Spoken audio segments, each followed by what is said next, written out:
नमस्कार, मी उल्का उद्धव पटवर्धन. उल्काच किचनमध्ये आपणा सर्वांचं स्वागत आहे.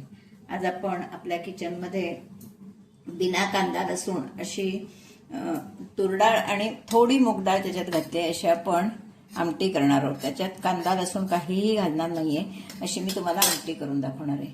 त्याच्यासाठी मी ही पातेली गरम होत ठेवली आहे. त्यामध्ये मी तेल घातलंय, 1 चमचाभर तेल घातलंय. या आमटीला जास्त तेल लागत नाही.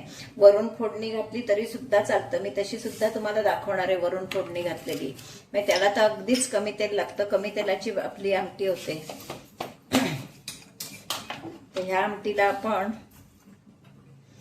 थोडी मेथी टाकणार आहोत. वासासाठी मेथी, खमंग वास येतो त्याचा. अजून आपलं तेल तापलं नाहीये. आपलं तेल तापलंय. तेल तापल्यावर आपण मोहरी टाकले, जिरं टाकलंय, 1-4 दाणे मेथीचे टाकणार आहोत. त्याचा या आमटीला वास सुंदर येतो. कारण आता आपण कांदा लसूण काही घालणार नाही आहोत, त्याच्यामुळे आपण त्यामध्ये मेथी घातली आहे. मेथीनंतर हा कढीपत्ता घालणार आहे. कढीपत्ता छानपैकी, कढीपत्त्याचा वास पण छान येतो. आता आपण त्यावर काय करणार आहोत, पहिल्यांदा मी जरा गॅस घालवून टाकलाय कारण फोडणी जास्त गरम झाली आहे म्हणून. हिंग टाकलाय. हिंग टाकल्यावर हळद घातली आहे फोडणीत. आणि हळद झाल्यावर आपण आधी थोडंसं तिखट घालणार आहे, थोडं मग मी वरून घालणार आहे. तिखट फोडणीत घातलं की आमटीला रंग छान येतो. म्हणजे मसाले आपण सगळे असे चांगले परतून घ्यायचे. म्हणजे फोडणी व्यवस्थित, महत्वाचं कुठच्याही गोष्टीला फोडणी ही महत्वाची असते. ती जर चांगली झाली तर पुढे पदार्थ चांगला होतो. आता ही डाळ आपण चांगली घाटून घेते. बघा, छान आपली डाळ शिजलेली आहे. त्यामध्ये तूर डाळ थोडी आहे आणि फोडणी टाकते. नेहमी डाळ शिजवून घेतली की छानपैकी घाटून घ्यायची, म्हणजे आमटी आपली सुंदर मिळून येते. कलर बघा किती सुंदर दिसतोय तो तिखटाचा. हे तिखट जरी तुम्हाला लाल दिसलं तरी ते काश्मीरी आहे, त्याच्यामुळे दिसायला फक्त ते लाल आहे. तर आपण साहित्य घालणार आहोत. थोडं तिखट टाकलंय, थोडं आता हे टाकते. तिखट टाकलंय. मसाला टाकणार आहे. हा गोडा मसाला घरी केलेला आहे. त्याची लिंक आपण दिलेली आहे, तुम्ही बघू शकता. गोडा मसाला. चिंच घालणार आहे याच्यात. ही चिंच गुळाची आमटी खूप सुंदर लागते. आमटी ही चिंच घातली आहे. चिंच नंतर हवी तर आमटी उकळल्यावर चिंच आमसूल काढून टाकलं तरी चालतं. हे पटकन कोणाच्या वाटीत पडत नाही. थोडा गुळ घालणार आहे. गुळ आता पावसामुळे मऊ होतो, त्याच्यामुळे तो बेतानच घालायचा.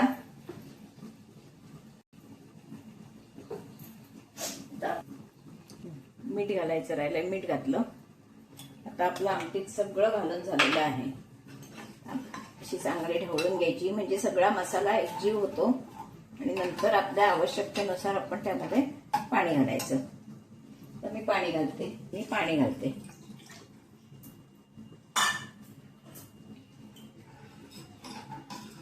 आताही जरी आपल्याला आमटी पातळ दिसली तरी ती थोड्या वेळानं घट्ट होईल, कारण डाळ नंतर घट्ट होत जाते. तर आपण यामध्ये खोबरं घालणार आहोत. ओलं खोबरं आणि वरून कोथिंबीर, भरपूर चांगली कोथिंबीर. श्रावण स्पेशल हे सगळं सुरू आहे आता. श्रावण स्पेशल बिना कांदा लसणीचा स्वयंपाक. तर मी तुम्हाला आमट्यांचे विविध प्रकार दाखवणार आहे. तर ही चिंच गुळाची आमटी. थोड्या वेळानं ती घट्ट होईल. या आमटीत आपण वांग टाकू शकतो, मुळा टाकू शकतो. अशी ही आमटी करता येते. तशीही तुम्हाला मी दाखवेन करून. अशी आपली ही छान आमटी. ही बघा, पातळ दिसत होती, आता बघा ती आटली की नाही ती. आणि आमटी ही नेहमी थोडी आटवायचीच असते, तरच त्याला चव येते. अगदी नुसती एक उकळी काढून आमटी थांबवायची नसते. आमटी व्यवस्थित उकळली पाहिजे. आता हे जर चिंच आमसूल जे काय घातलेलं असेल ते आपल्याला नको असेल तर काढून टाकू शकतो आपण. आपल्याला आवश्यक तेवढा आंबटपणा तेवढ्या येतो, उकळते तेवढ्यात. अशी आपली ही आमटी तयार आहे.